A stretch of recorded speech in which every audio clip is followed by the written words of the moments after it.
If you've ever asked, what's wrong with me? If you've ever felt unwanted, unseen, or like love always seems to skip over you, I want you to know something up front. God hasn't forgotten you, and you are not hard to love.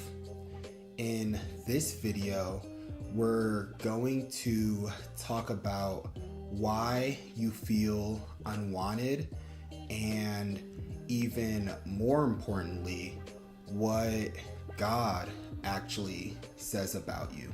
So if you're tired of chasing people just to feel unworthy, keep watching. We live in a world that ties our value to how wanted we are by other people.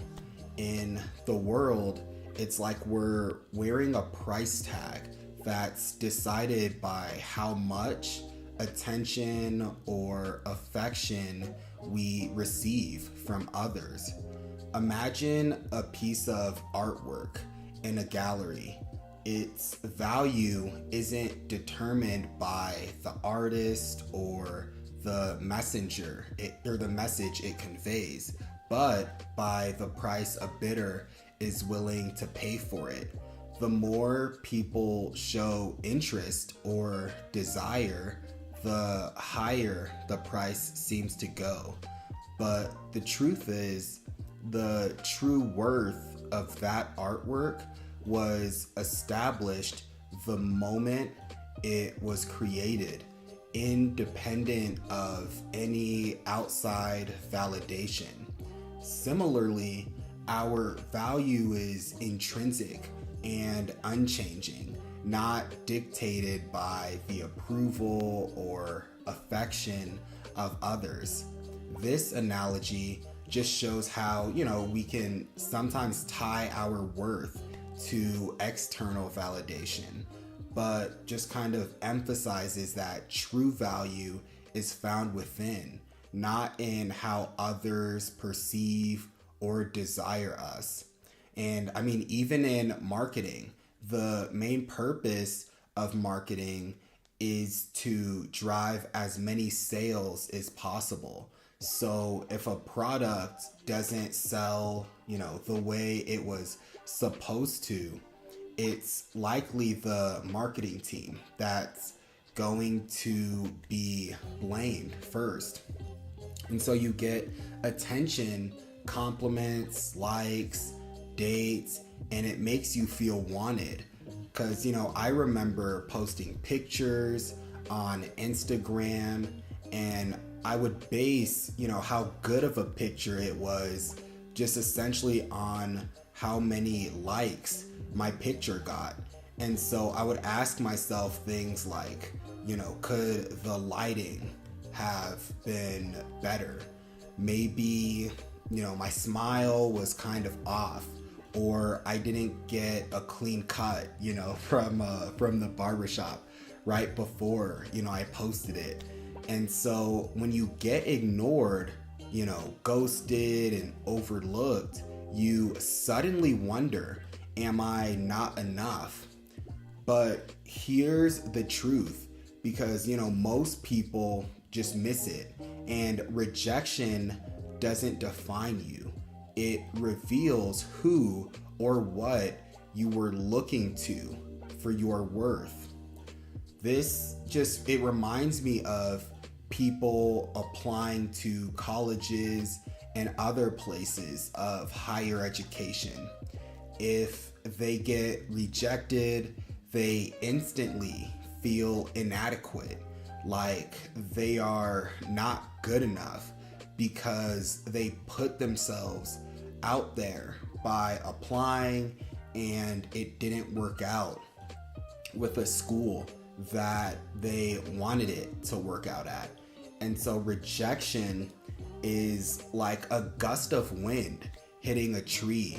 The tree may sway and some leaves may fall, but the tree itself remains rooted and strong.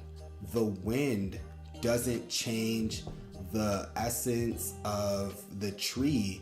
It just temporarily moves things around.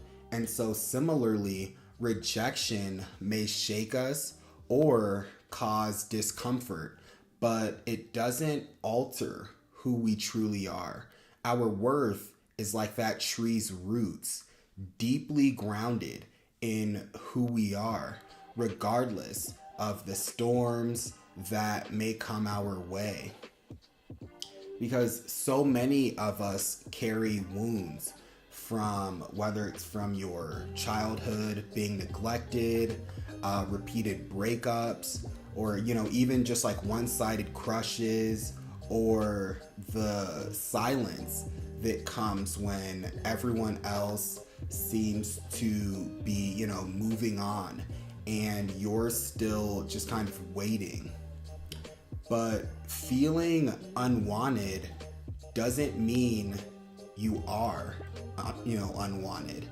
Feeling unwanted is like standing in the shade of a tall building on a cloudy day.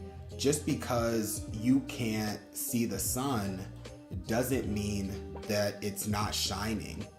The clouds might temporarily block the light, but the sun is still there, waiting to break through. Similarly, just because you feel unseen or unloved in a moment doesn't mean you are truly unwanted. Your worth and love are constant, even when the circumstances feel dim. Let's look at the Bible, because your feelings might be loud, but God's word is louder.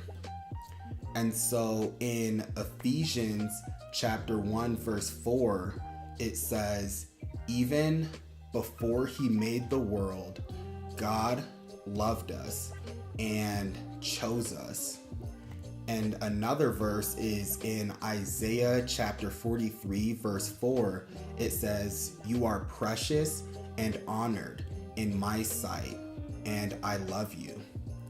And the last verse is in Isaiah chapter 49, verse 16. It says, I have engraved you on the palms of my hands.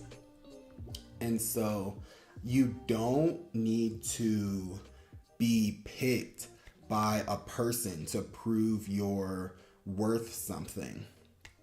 You've already been picked by God. And so when you feel invisible, God says, I see you. When you feel rejected, God says, I choose you. Before time began, when you feel like you're too much or not enough, God says, I created you on purpose, for a purpose. Here's the part that's hard but healing.